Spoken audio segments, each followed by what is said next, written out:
Hello everyone and welcome to a series of videos outlining how to use Blender to make content for Trainz. Throughout these tutorials I will show you how to use Blender to its best ability for designing 3D content all the way through the import process and workflow in order to get your content to work in game. These videos will be delivered in different parts in order to split up the workflow into what makes the most sense in terms of the stages of making content, such as learning how to use the menus UI, creating the mesh, mapping it and UV baking it, then applying textures and learning how to do your legacy materials. PBR is something that we'll touch on in a different series of videos just because it's a bit more technical, and we do have to use some other programs to get those PBR textures looking nice. And then of course I'll explain how to export and import it into Trainz, and also how to animate meshes and how to get them into Trainz as well.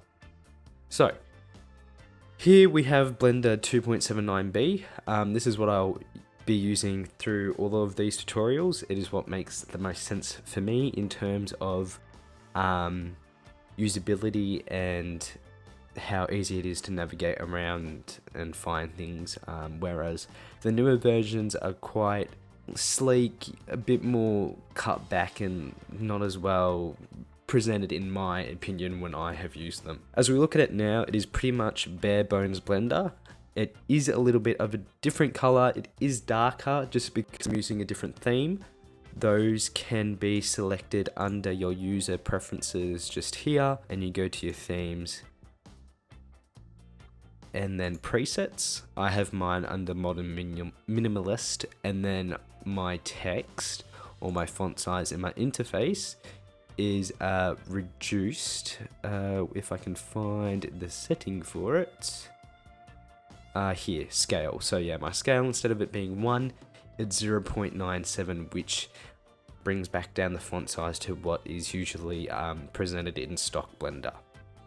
Alright, so this is what you will get every time you open up a new file in Blender. You get a cube, you get a light source over here, and you get a camera. You can select each of these with your right click on your mouse. That is how you select objects in Blender. If you left click, you move around the 3D cursor, which is the origin which objects spawn in when you want to add in another object to the scene. For the most part, you can delete the light source, you won't need that, and you don't need the camera unless you're going to render, which I'll show in a different video how to do. Looking at it now, we've got our bottom toolbar, we've got our timeline, and then our timeline toolbar down underneath that. We've got our top toolbar up here, our T menu, which is shown and hidden by pressing the T key on the keyboard. We've got our right side menu. This shows you your scene tree, and you'll see that each object as they are spawned in or created will come up down here. And this can also be expanded. I'd like to drag it down a little bit more just so I can see what's going on a bit better. Under here we've got all our other menus essentially. So we've got our render menu. This one here we don't really use too much with Trainz. It's the scene or render layers menu. Don't change anything in here, because if you do, you'll notice that it brings up problems later on, and then it's hard to remember how to fix those if you don't remember why they are there in the first place. Next over we have our scene menu. The first thing I always like to do is come into here and select my unit presets to meters. It's not so much of an issue now, but when we first started using FBX to export into Trainz, there used to be big scaling issues. If you have meters on, it should keep everything uniform and you should be able to import into Trainz at the correct scale. Also, it helps if you want to lay out dimensions. Say you want to move something a meter over, you can enter in a meter and it will move it over. Or if you need to divide something by half a meter, you can do meter divided by 2 and it will move it 50 centimeters. These things up here, don't have to worry about those. Color management is another thing that you can fiddle around with if you're rendering, but I won't go into that until we look into rendering in a different video. Next over, we have the world menu. Another thing I do straight away when I go into Blender is I make sure my ambient occlusion is ticked on, my environment lighting is ticked on, and my samples under gather, which is the quality essentially of how the ambient occlusion bakes, is set to at least 20. You'll notice on lower end computers that don't have such good processing power or GPUs that it will take longer higher the number is. 20 is pretty okay if you have to do multiple bakes throughout the process of creating the asset that you're making, but then you'd probably want to do like a 50 sample bake for the final render of the ambient occlusion bake, just so that it's nice and smooth and high resolution. Alright, so if I right click this shape here, you'll notice that some more menus have come up here. Next over we have the object menu. You can use some of these things to determine the location and scale and rotation of the object. I don't use that too much. I really don't worry about this menu at all for Trainz. I'm sure it's got other purposes, but for Trainz we don't need it. Next over we have the constraints menu. This is mainly used for animation. You don't really use it for fixed meshes. That'll be something that will come up in a later video when we look into animations and particularly armatures and how we use those in animation. Next over we have the wrench.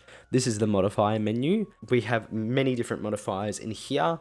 Mostly what you would use for Trainz is the Boolean modifier, the edge split, the decimate, which is particularly useful for when you want to do your LODs or level of details in order to make a high polygon mesh more performance friendly in game. We've also got solidify, which essentially hollows out an object, and you can set the thickness of the walls of the object. That's particularly useful with cabs, but I'll come back to that and show that in a practical sense in a next video. Underneath we have triangulate. This is also a very important one. We use that in the export process. Over here we don't use too many of those, and same over here. These are more animation based applications.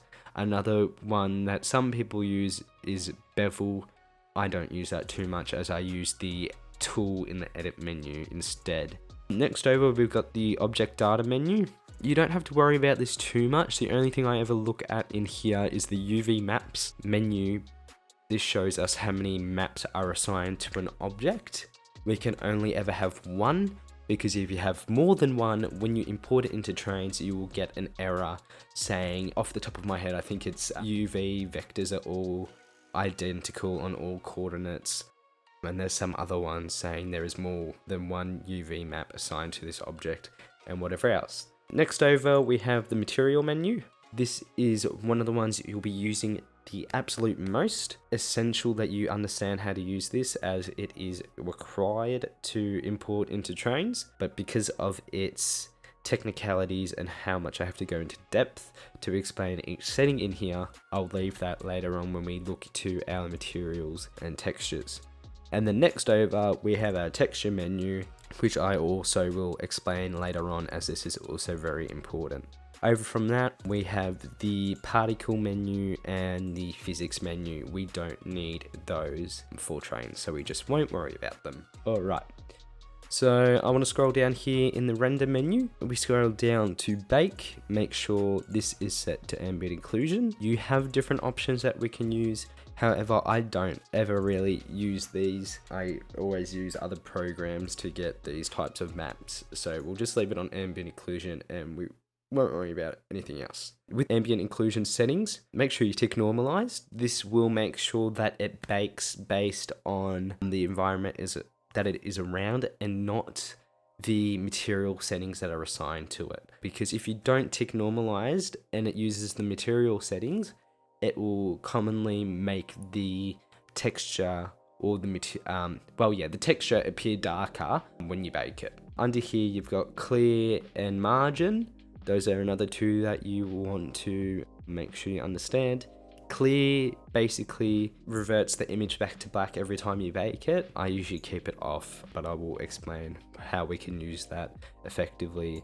And then the margin I set to 2 pixels. Going back to our viewport, if I press N, I get this menu on the right hand side here. This is basically the coordinates menu, and it also has some other good things in it. You can control the location of the 3D cursor, which is this little thing here that follows my mouse around every time I click. The view I like to set to 1 centimeter, because if I don't, you'll notice that if I go to the corner of an object, you get this, where the camera starts to clip into the object, and that's simply because you have the clip settings to be 10 centimeters away from the view of the camera.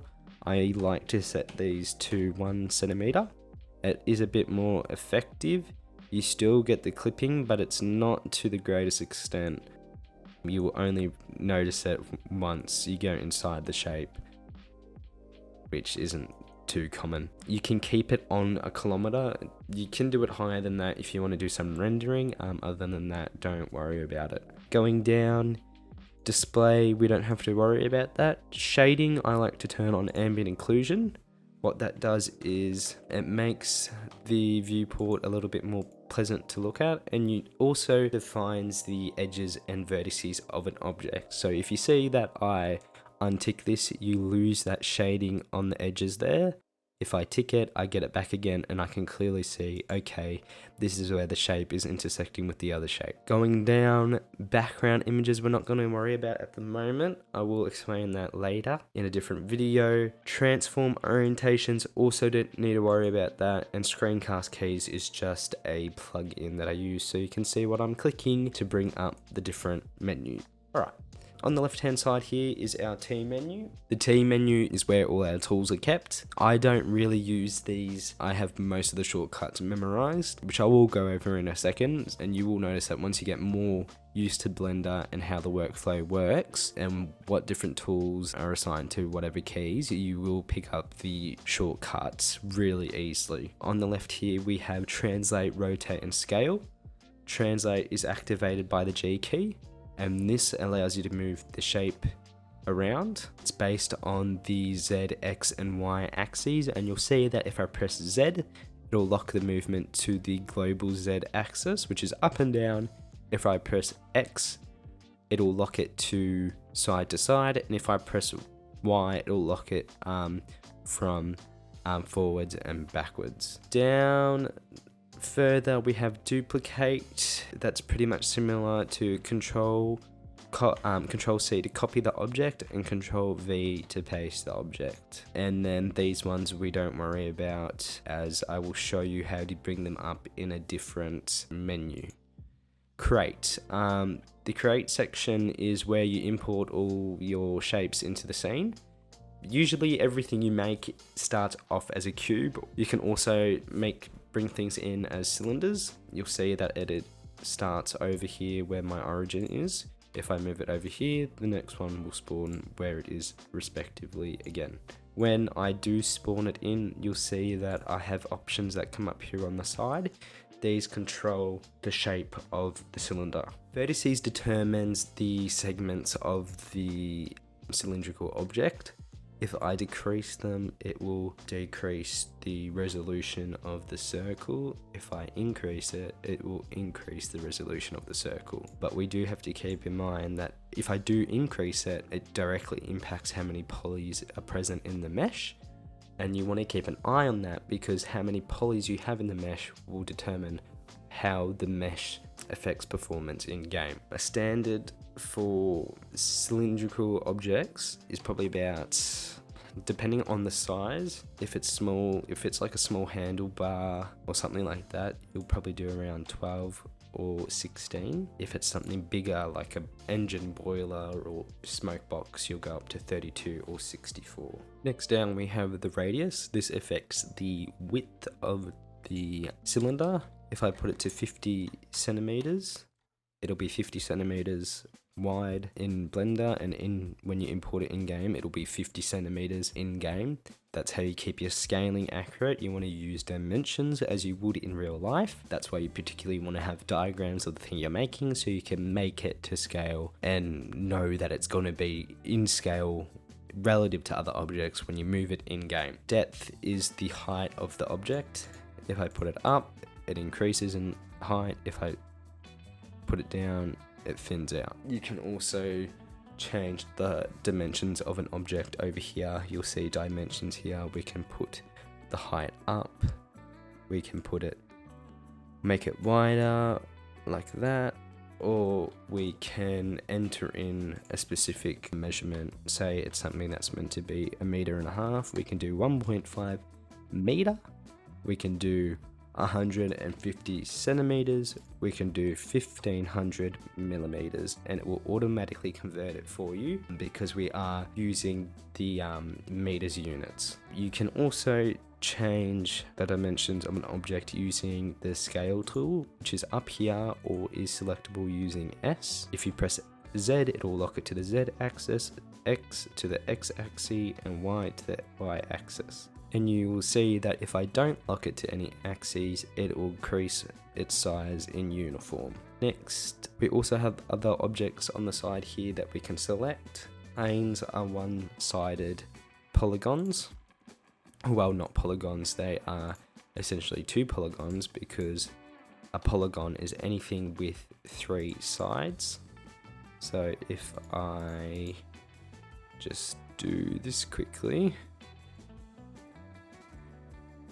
you can now see that that is essentially what 2 polygons is, and it tells us up here, if we look at tries, that tracks how many polygons the mesh has. If you're in edit mode, it'll show you how many polygons that single object has. If you're in object mode, it will show you how many polygons are in the total scene with all objects together.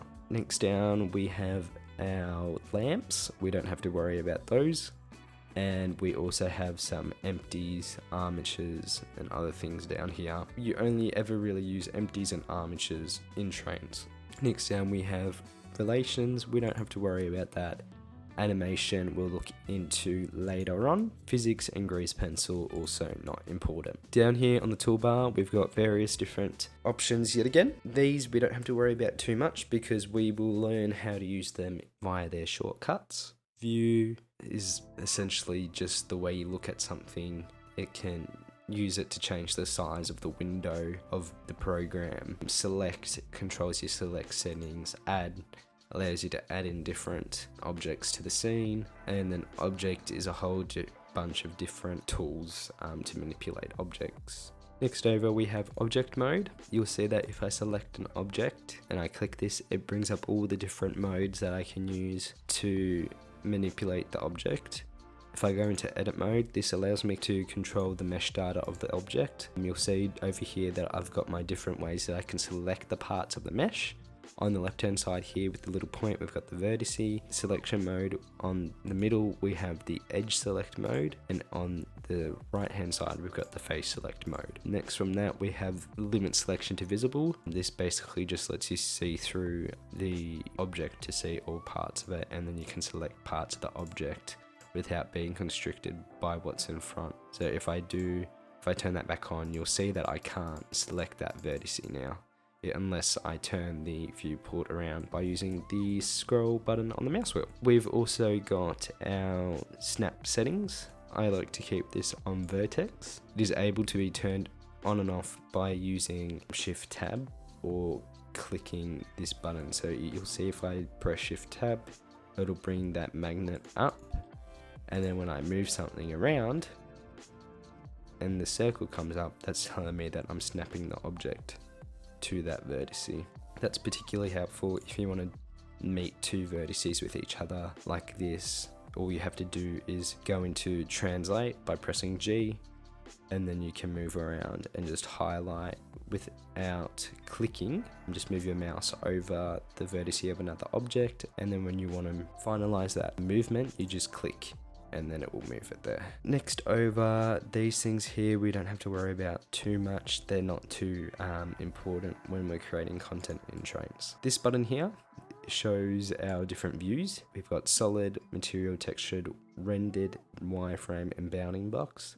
The ones we use the most in Trainz content creation is material, solid, and wireframe. Wireframe is selectable by pressing Z. Pressing it again will go back into the solid view mode, and material will show textures present on the mesh. Underneath this toolbar we have our animation timeline, which I will explain later on when we look at animation in a different video. That's also what this stuff down here is for. That's all animation related. Up the top here we have our program toolbar. Here is our different options to create a new file, open an existing one, you can open a recent file, you can recover your last session, you can recover your autosave if Blender crashes, you can save files. They all have shortcuts here explaining what keys you have to press to use them, and then you've got your import and export to move different files in and out of Blender that aren't the native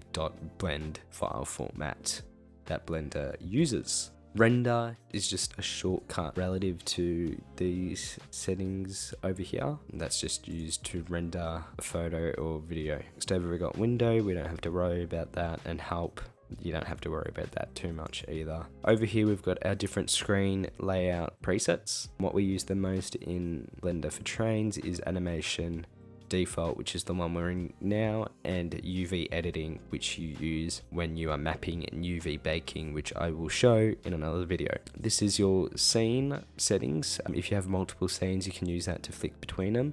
I don't do that too much, so I'm not going to worry about that. And this one here, make sure it's always on Blender Render. That is the engine that you're using to create content. Other engines, you can use them for making content for Trainz, but Blender Render is what's most reliable, so that's what we're going to stick with. And then over here we've got our mesh info. Vertices are the count of all vertices present in the scene, which is all the points on the edges of, or on the corners of meshes. Faces are the rectangles or squares or hexagons or octagons on the sides of an object. Tris is what polygons are. Those are indicator of how the mesh will perform in game. If you have higher polygons, it'll perform worse. If you have lower polygons, it'll perform better. There are some other menus that you can use that are able to be brought up using shortcuts, particularly for object manipulation. If I go into edit mode and I select my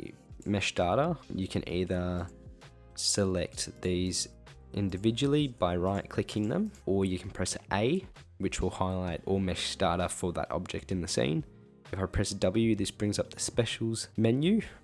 Here we've got subdivide, which will split the mesh into more quadrants by adding in more edges and vertices. Merge, which you use to make a square into a vertex, and then you can see if I press E to extrude, I can make the vertice into a shape and then manipulate. Say if I want to make handrails, I can do this and then convert it into a curve and then make the handrail. If we go back to our cube, bring back up our W menu again, we've got some other options.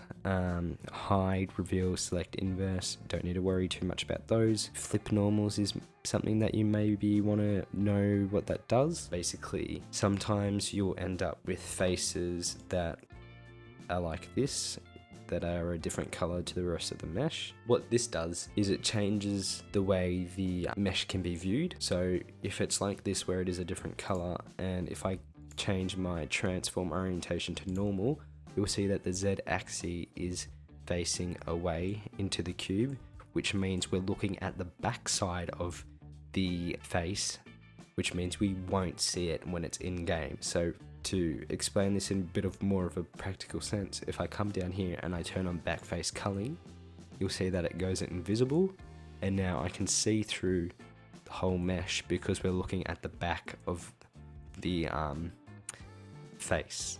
But if I look on these ones, it doesn't do it because they're pointing the right direction. So if I go into here and I go flip normals, it'll fix it so that there's no holes in the mesh anymore. Some other things to look at: bevel, shade smooth and shade flat. These other things aren't really that important, we're not going to worry about those. Bevel, I always use Control B, that's the shortcut to use bevel. If I scroll, it'll make the edges curve. If I decrease how many times I've scrolled, it will decrease how many segments there are that it's splitting it into. This is the same as when you import a cylinder into the scene. The more segments that you have, the higher resolution the mesh is going to be, but the more performance intensive it's going to be. So you can see that up in the top right here, it's at 1.1 thousand polygons, but when I decrease it, it goes down drastically. These are usually set about 4 or 5 segments, because you'll see that if I do this and confirm the bevel, and then I highlight my faces and then go shade smooth, I can smooth them off, and then you don't see that sharpness of the segments as much. And you can make it look even better that if you select your edges and press, if you want to select multiple at a time, make sure you're holding shift and shift right click, sorry. If you hold shift and alt, you can select multiple in a row. And then I want to come over, actually what I want to do first is if I press C, I get this highlighting cursor. If I hold shift, it'll deselect edges that are all in this circle for me. If I don't press shift and I just click, it'll select those edges. And I don't want to select those ones because those aren't on the edges of the smooth shaded polygons, or faces, sorry. And then if I come into here, by pressing the Control E, it brings up the edges menu, and I go down to edge split. You'll see that it now doesn't have that where it's trying to make the curvature go around the sharp edges of the object. And the way you can indicate to yourself where the edges have been split is you can press this Control E menu again and go mark sharp. It'll leave another colored line around where you have edge splitted, so you can make sure you know where your edge splits are. This is particularly important now because if I come here and I move a vertice away like this, you'll see that the mesh isn't connected. If I want to reconnect these, I simply just come here with my C tool, I click the vertice. You'll see that all these edges will have a blue tinge to them now to say that that vertice is highlighted on all those edges. I come and open my W menu tool, I press remove doubles, and then the mesh data is connected again and it's not splitting away. And to save myself from having to come in here, say if I reconnect all this data again and then want to come back in and split it so that it doesn't have these darkening on the edges, because this will show up in Trainz if you don't do it. Instead of me having to come in here and select all my edges again, what I can do is I can go into object mode, I can go over to my modifier menu, I can add a new modifier, go edge split, and then turn off edge angle and go by sharp edges, and this will cut all the edges again that are highlighted in pink from when we did mark edges. The other option I have with the way that things are shaded, if you have accidentally smooth shaded something and you don't want it to be smooth shaded, you can select those faces, you can go select shade flat, and it will revert it back to that flat looking shading method. So if I do it on the curve, you'll see that it goes back to this segmented shading where you can see the polygon curvature. You want to, well, pretty much on all curved surfaces you want to smooth shade it, because in Trainz you will noticeably see that if the edge is unshaded, also is not smooth shaded, you will see the polygon curvature, whereas if you do smooth shade it, it'll look like there are more polygons there than what there actually is, and you will be saving performance by doing so. And something importantly that I did want to touch base on when it does come to duplicating or copy and pasting mesh data, while in edit mode, you'll notice that you can't just come in here and press Control C and Control V, because if you press Control V, you will get this additional menu here with different mesh editing tools. In order to copy mesh data, the tool that you have to use is Shift D. That's the shortcut for the duplicate tool. and then you'll see that I can create a new object. This will always be spawned in where the shape currently exists, and you have to move it away from the shape to be able to use it freely and select it easier. If you do this by accident, you can just delete it. In order to delete mesh data in edit mode, you press the X tool. This brings up your delete menu. You can delete by vertices, by edges, by faces. You can also dissolve vertices and edges and faces. If you do play around with them, that will show you what each of those do, but we're just going to do vertices to make sure that all the mesh data is gone. Another method of that is if you do accidentally press Ctrl Shift D, for instance, if you do this with any tool and you don't want to use that tool, instead of having to click to confirm a change in the mesh data and then go back and press Ctrl Z to undo your changes, you can just press Escape, ESC on the keyboard, and it will get rid of what you were doing to the mesh. One last tool that shortcut that I forgot to touch on is for the rotate tool up here, which is selected by pressing R. It's the same premise that if I press X, it'll only rotate on the X axis. If I press Y, it'll rotate on the Y axis. If I press Z, it'll rotate it on the Z axis. You can do it freehand, or you can enter in the degrees by using your numpad. So if I enter in 90, you'll see down in the bottom left here that it changes. I can enter in 90 and it will shift it 90 degrees to the right. If I want to go 90 degrees to the left, I press minus and it will go the other way. I can press minus again to put it back into a positive degree rotation. I can press enter or click to confirm the rotation, or I can press escape to rid of the rotation. So that's pretty much all we have to look at in terms of learning how the UI and menus work in Blender. I will go into further detail about how to create and manipulate objects when you're editing them in edit mode in the next video. Also go over how we import diagrams into the scene so that we can make our assets to scale. You can also import photos and other references like that. But yeah, for this one, that's pretty much it. I hope you enjoyed the video. Stay tuned for the next one coming, and of course the series of videos after that. My ideas with this series is to really get you guys to be able to understand how this works so you can give it a crack by yourself. You don't have to be waiting for other people to make content for you or have to wait for something to release. You can give it a go yourself, and you can make it to that top quality that you do see quite regularly now in our Australian scene or in the Trainz community more in general. So yeah, everybody, thank you very much for watching. Leave a like and subscribe if you want to keep up to date with how we are going to go forward with this and how you can learn to make content for Trainz. We will cover everything, and if you do think there is something else that you need to know that I didn't cover, don't be afraid to leave a comment down below so that I can cover it in the next video. Anyway, thank you everybody for watching, and I'll see you in the next one.